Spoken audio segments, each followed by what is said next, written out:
The sun was cruel that day. It burned the dry land with no mercy. Dust floated in the air and the wind carried only silence.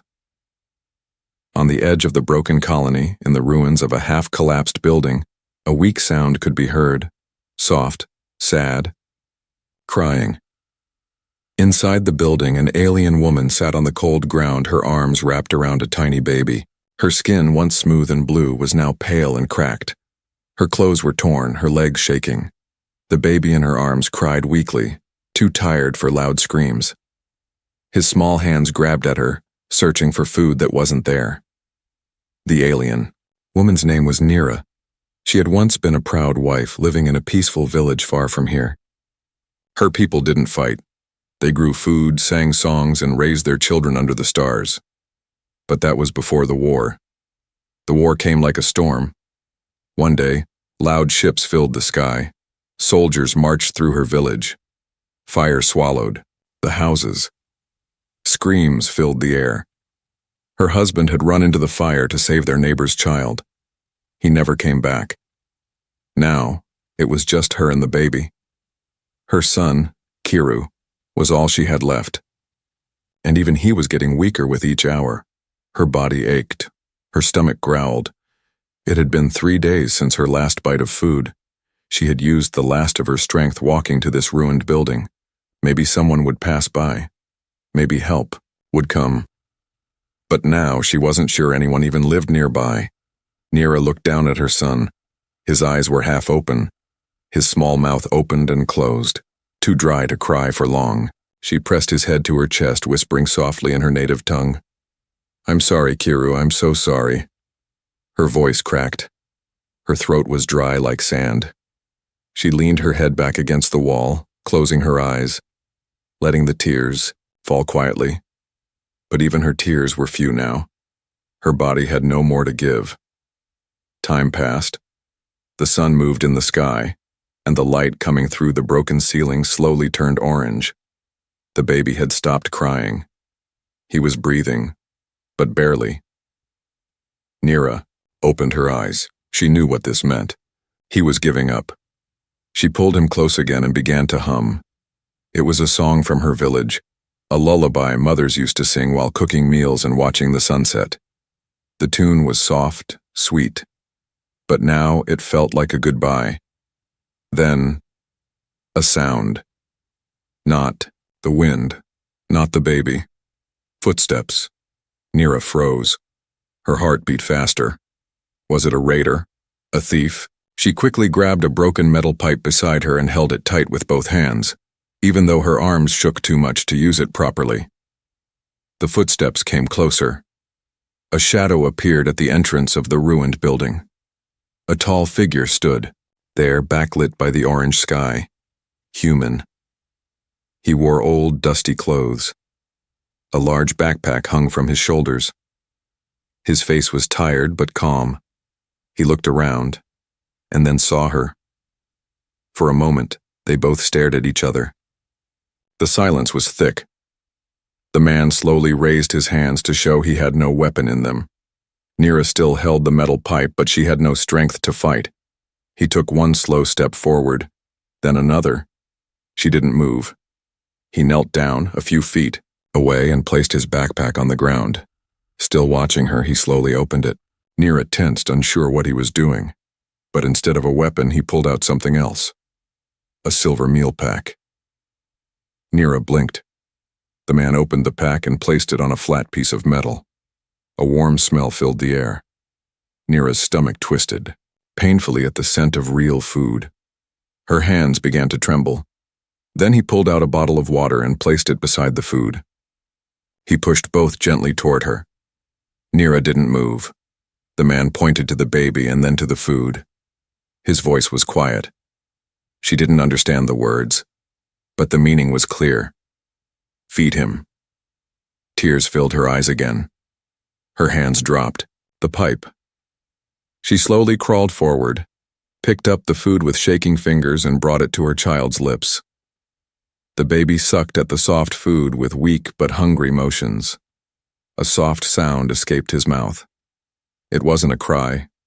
It was a tiny laugh. Nira let out a sob, loud and full of emotion. She clutched the baby close with one arm and covered her face with the other. The human didn't say a word. He just sat there, silent, watching the mother and child eat for the first time in days. That was the moment Nira understood something. She wasn't alone anymore. Nira had given up on miracles, but that day, a strange human man entered her life like one. She didn't hear him at first, too focused on her baby sucking weakly on the meal. Her eyes were blurry with tears. Her hands were too tired to even wipe them. But then she felt it, a quiet presence. She looked up, and there he was. He stood just inside the broken wall framed by the orange light of the dying sun. He wasn't a soldier, not a scavenger either. His clothes were old, patched, his boots dusty. He had a rough beard, short brown hair, and eyes that looked more tired than dangerous. He said nothing. Nira froze, clutching the baby tightly. Her body tensed. Fear wrapped around her chest like cold ropes. What if he had come to take her food? What if he saw her as nothing but a weak alien woman? She didn't know if humans were enemies or something else. The man slowly knelt. His movements were careful, like someone approaching a wounded animal. He didn't come close. He kept a respectful distance. Then, without a word, he took off his backpack and set it on the ground. Nira watched, heart racing. He opened the bag and pulled out more food, soft packets sealed with strange symbols. Then he reached for something else, a folded blanket. He placed it gently on the floor, then looked up at her. His voice was soft when he finally spoke. "You so okay?" he asked. She didn't understand the words, but the tone. It wasn't a question from a soldier. It was concern. Still, Nira said nothing. She didn't have the strength for wrong guesses. The man didn't push. He simply sat down, cross-legged, and began to open the meal packs. Warm steam rose from them. The smells made her head spin. Kiru, her baby, moved slightly in her arms, his little face turning toward the scent like a flower to sunlight. Without waiting, the man slid one of the open packs gently across the floor toward her. Then the water bottle. Nira didn't move. Her mind battled itself. Could she trust him? But then she looked at Kiru. His skin was pale. His chest moved slowly. She had no choice. Nira picked up the food and fed her baby. The little one whimpered, but ate more this time. Life was returning to him. Her hands trembled as she lifted the water bottle next. It was the clearest thing she had seen in weeks. She took a single sip and cried. It tasted like survival. The human said nothing. He just kept watching calmly. Then something strange happened. Kiru looked up at the man and smiled. Nira gasped. Her baby hadn't smiled since her husband died. She looked back at the man and saw something in his eyes, a sadness that mirrored her own. He reached into his backpack again and pulled out something strange. It was a small device, black and flat. He pressed a button. A glowing image floated above it.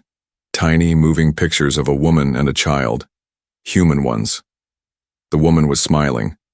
The child laughed and ran. Nira stared, confused. The human touched his chest, then pointed to the floating image. "Wife," he said. "Son." Then he looked down, eyes heavy. Gone. Nira's lips parted. She understood. He had lost them, just like her. The silence between them was no longer cold. It was full of quiet understanding. Two parents, two strangers, two survivors, broken in different ways, but meeting in the dust of war. Suddenly, the wind outside changed. A dry howl passed through the ruins. Somewhere in the distance, an animal cried. The sun was gone. Darkness was falling. The man stood up and checked the walls. He looked at the roof, then pointed at a more secure corner. He motioned her to move there.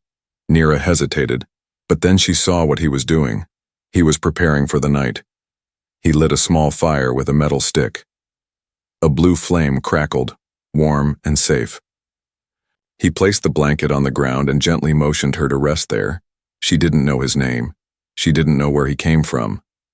But for the first time since the war began, she felt safe, and that meant something. As Kiru slept peacefully, in her arms, Nira looked up at the man and whispered 2 words in her native language. "Thank you." She knew he wouldn't understand the words, but the tears in her eyes said everything. And this strange human who had lost everything simply nodded, because deep down, he knew exactly what she meant. The baby had fallen asleep with his mouth, still holding a tiny piece of soft food. His chest rose and fell gently now. No more crying, no more struggle. Nira held him close, staring at his peaceful face. Her heart beat slow and warm, for the first time in many days. His small fingers twitched as he dreamed, and a quiet smile appeared on his lips. It was more powerful than any medicine. She didn't eat much herself, just a few bites. Her stomach wasn't ready for more. But even those bites gave her strength, like the return of light after a long night. The fire cracked gently nearby. The human sat a few steps away, arms resting on his knees, watching quietly. His eyes were calm but full of something deep, memories perhaps, or pain he didn't speak of. Nira looked at him. He hadn't asked her name. He hadn't demanded anything in return. He just gave. Why? That question echoed in her heart. Her people had always been told that humans were dangerous, wild, untrustworthy. But this man, he had risked his food, his supplies, maybe even his life. For a stranger. For her. Nira set the baby down gently, on the blanket, and stood. Her legs were still weak. She walked slowly toward the human, then sat down across from him near the fire. The silence between them was soft, not awkward. After a long moment, she pointed to herself and said, "Nira." He looked at her, nodded once, then pointed to his chest. "Jacob," he replied. Jacob. It was a strange name, but it suited him. Nira looked into the fire, then at the baby. "Kiru," she added, pointing at the child. "Cute kid," Jacob said, with a faint smile. She didn't understand the words, but the tone made her smile too. Then something inside her broke. Not from pain, but from relief. All the fear, the hunger, the cold. It had been holding tight to her soul like a chain, and now, Jacob had broken it. Tears rolled down her cheeks before she could stop them. Her hands covered her face. Her body shook as she cried, but this time, they weren't tears of hopelessness. They were tears of release. Jacob didn't move. He didn't panic or ask questions. He just gently slid something across the floor to her. A small cloth from his backpack. Nira took it slowly, wiping her face. "I thought I was going to die," she whispered, her voice cracking. "I thought my baby would die in my arms." She knew he couldn't understand, but speaking the words still helped. "I was ready to give up." Jacob looked at her for a long time. Then he reached into his jacket and pulled out something small. A photograph. It was old and bent. He held it out for her to see. 2 humans smiled in the picture. One was a woman with long hair and bright eyes. The other, a boy, maybe 5 years old. Jacob tapped the photo with his finger. "Wife. Son," he said quietly. Then he closed his hand around the picture and looked away. Gone. That part he didn't say. But Nira understood. 2 survivors. 2 broken hearts. Sitting across from each other on a floor of cracked stone and dust. And yet, something warm lived between them now. Something human. Something alive. A breeze passed through the hole in the roof. The fire flickered but held strong. Outside, the world was still cold and dark. But in that small space inside that ruined shelter, light remained. Jacob stood and added more fuel to the fire. Nira rocked Kiru gently, watching the flames rise again. "I don't know why you helped me," she whispered, "but I'll never forget." Jacob turned, looked at her, and this time, he said nothing. He just nodded slowly and smiled. The fire was small, but its light felt big. In that dark and broken building, the soft blue flame painted warmth across the walls. It reached the corners where shadows once ruled. It touched the face of the sleeping child, and it made Nira's eyes glow with new life. Jacob placed 2 small metal cans near the flame. Steam began to rise from them slowly. He checked the roof, once more making sure nothing could fall. Then he rolled out another thin blanket and placed it near the fire, this one for himself. Nira watched him carefully. She still didn't know much about this human, but one thing was clear. He acted more like a protector than a stranger. Outside, the wind blew sharp and cold. It whistled through the broken walls, but the fire made the cold stop just at the edge. The ruin felt like a real shelter now, not just a place to hide. Jacob didn't talk much.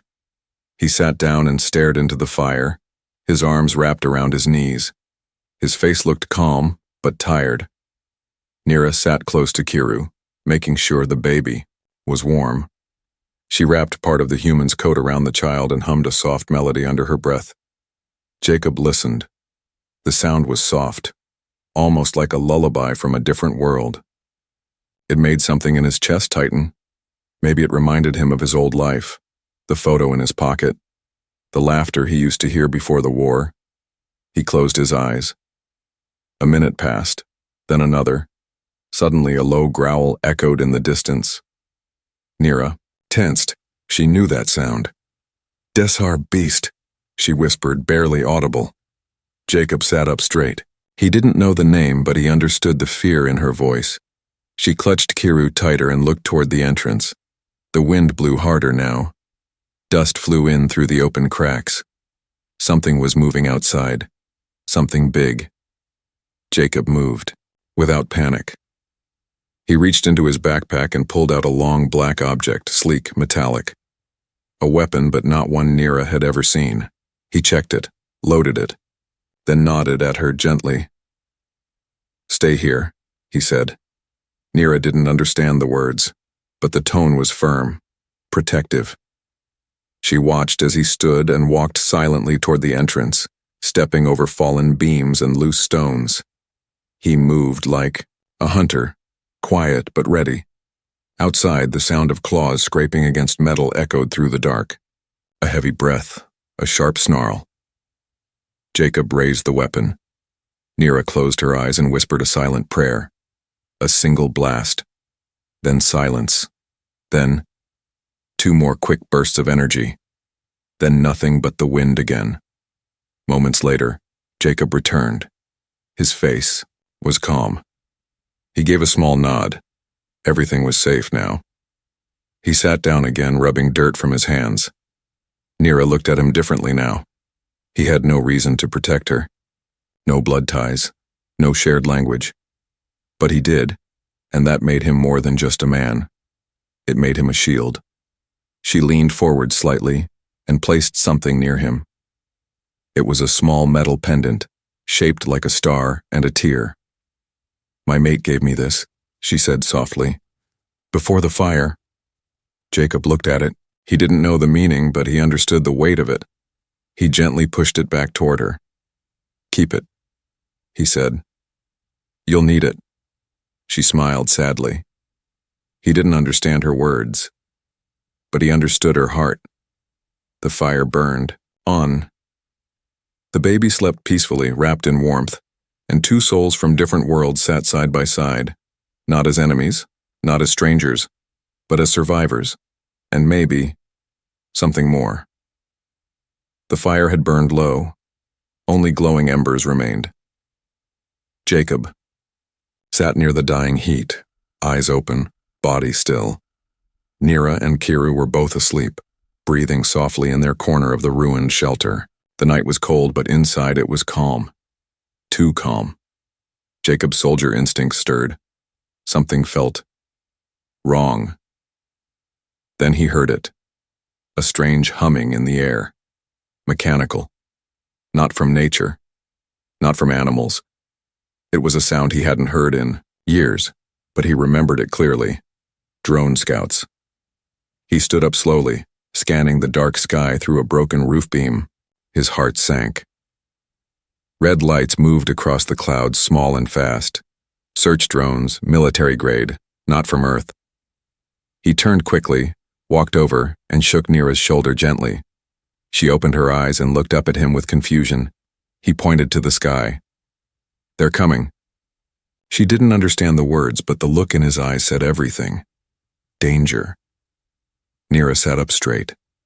She picked up her baby, holding him close. She listened.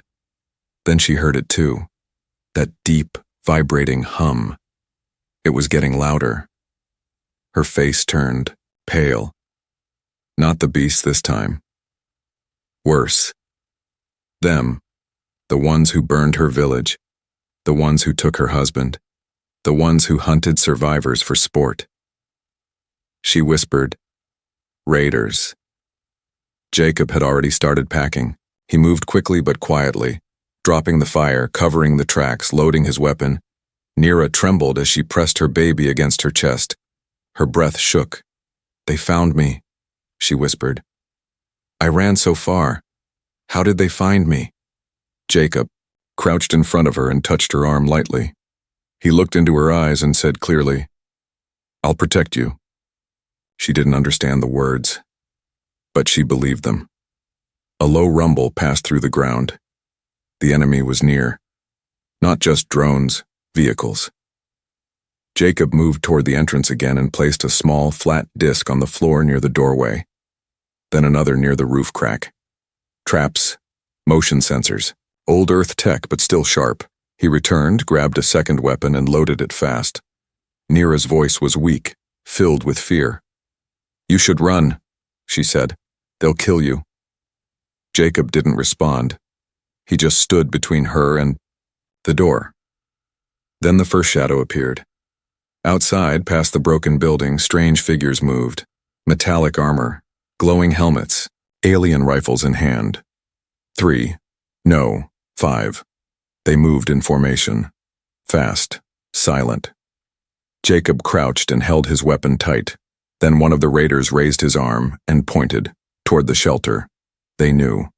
The first shot came fast, hitting a wall beam. With a loud crack, Kiru started crying. Neera gasped and held him close, covering his ears. Jacob didn't flinch. He waited. Another shot, closer. Then, boom. One of Jacob's traps exploded near the entrance, throwing 2 raiders off balance. He used the moment to fire back, sharp and precise. One alien fell with a scream. The others ducked for cover. Inside, dust fell from the ceiling. The baby kept crying, but Neera didn't move. She couldn't leave Jacob behind. Another blast. Then, a scream. Jacob fought like a ghost, fast, silent, deadly.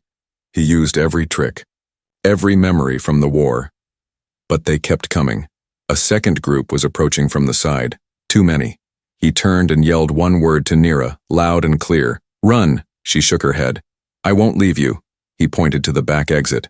A broken wall that led to an old tunnel. She had seen it before, but never thought to use it. "Go!" he shouted again. This time, she moved. She ran with Kiru, cradling his head, following the cracked wall to the hidden tunnel. Behind her, she heard more blasts. Jacob, still fighting, still protecting. Tears blurred her vision, but she didn't stop. She reached the tunnel, crawled inside, and held her baby tight.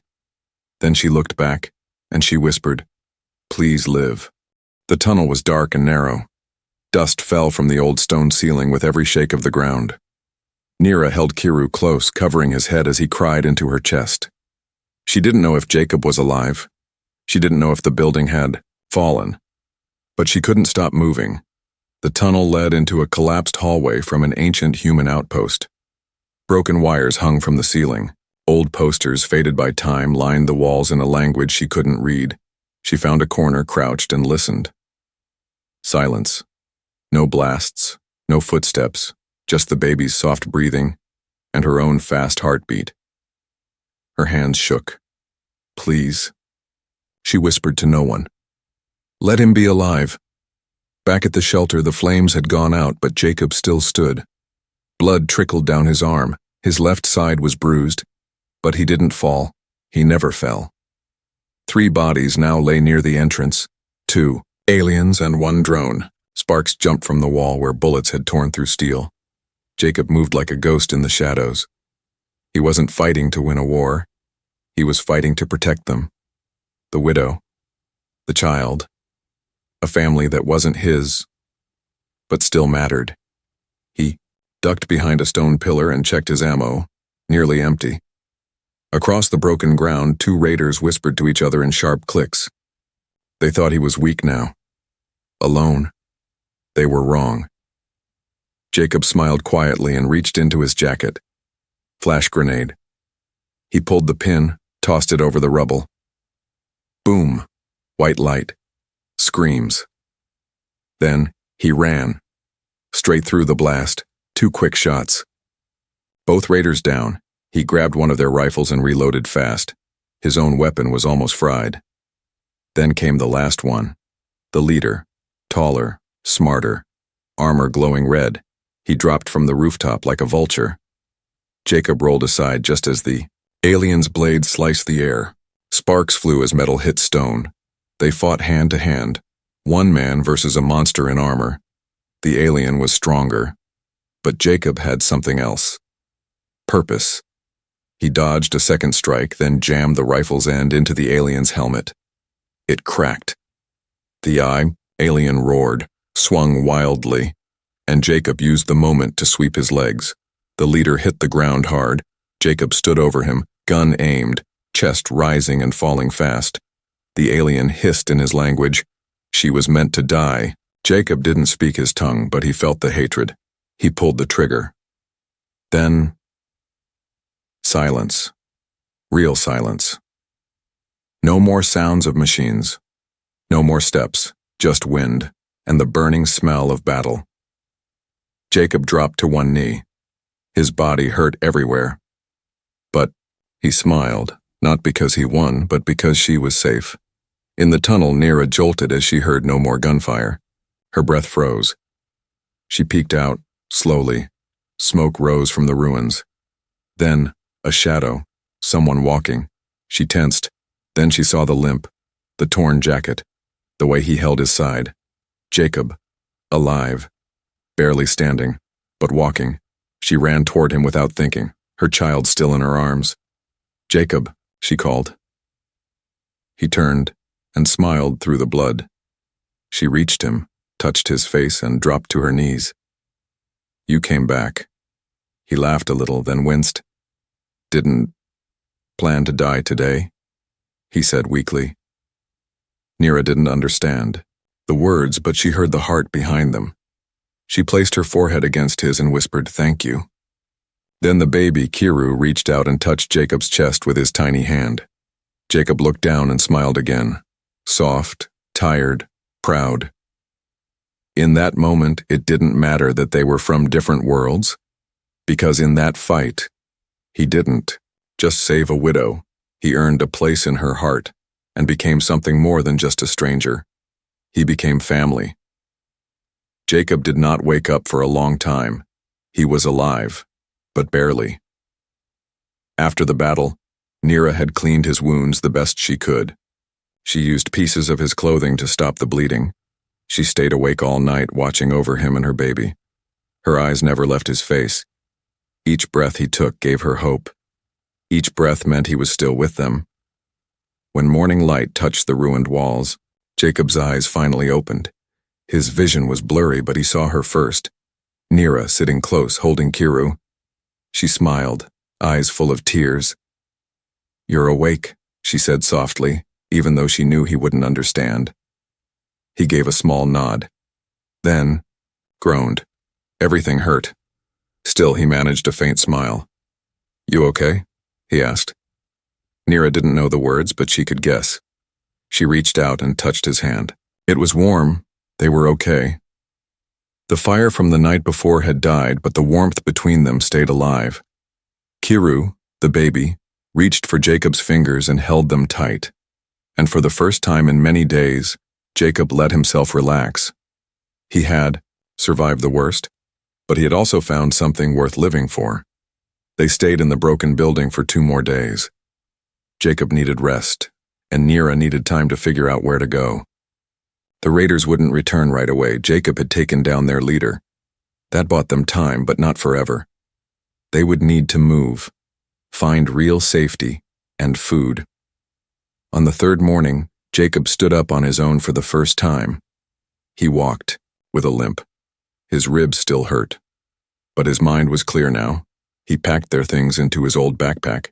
Then he looked at Nira and pointed to the distant hills beyond the broken road.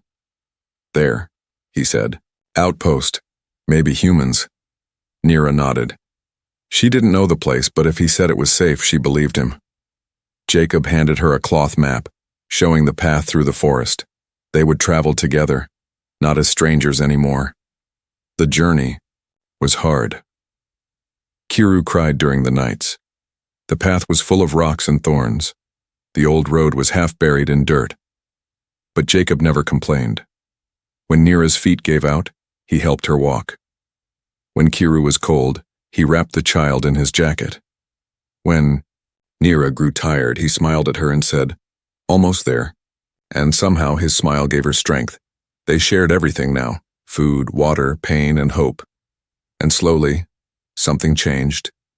Nira began to laugh again, small, soft laughs when Kiru sneezed, or when Jacob tripped on a root and cursed in English. She didn't understand the words, but his face made her laugh.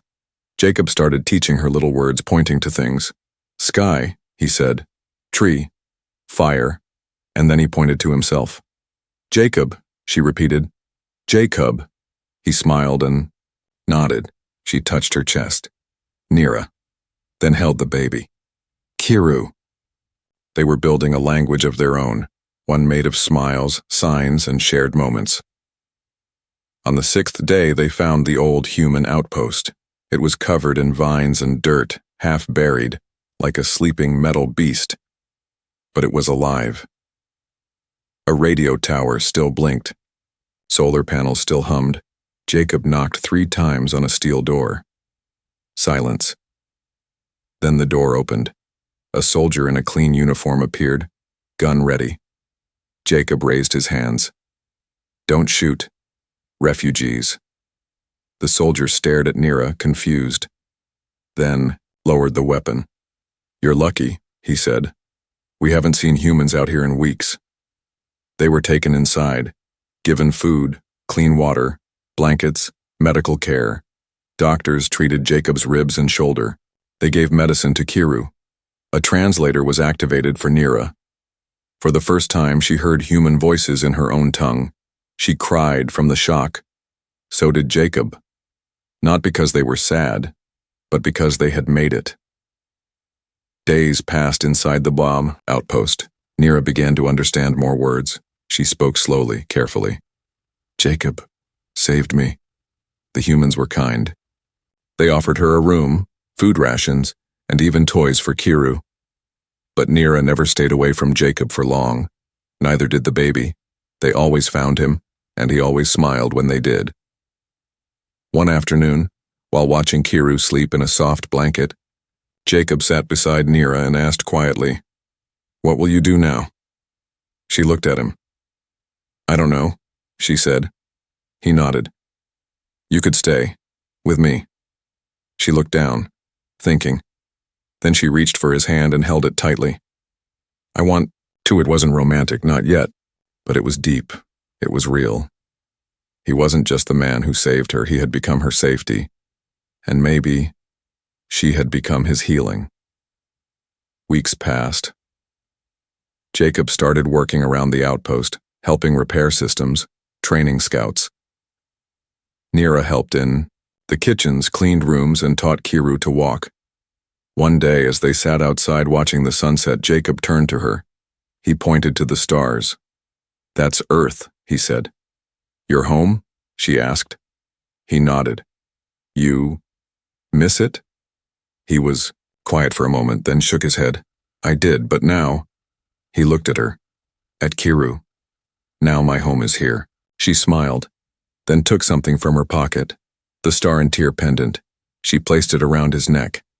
"My mate gave this to me," she said, "before he died. Now, I give it to you." Jacob was silent. Then he closed his hand around hers. "Thank you." And so it was. Not a perfect ending, but a beginning.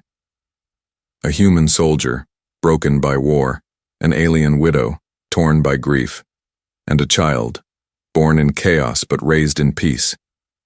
They had found each other in the dust of war, and now, they shared everything.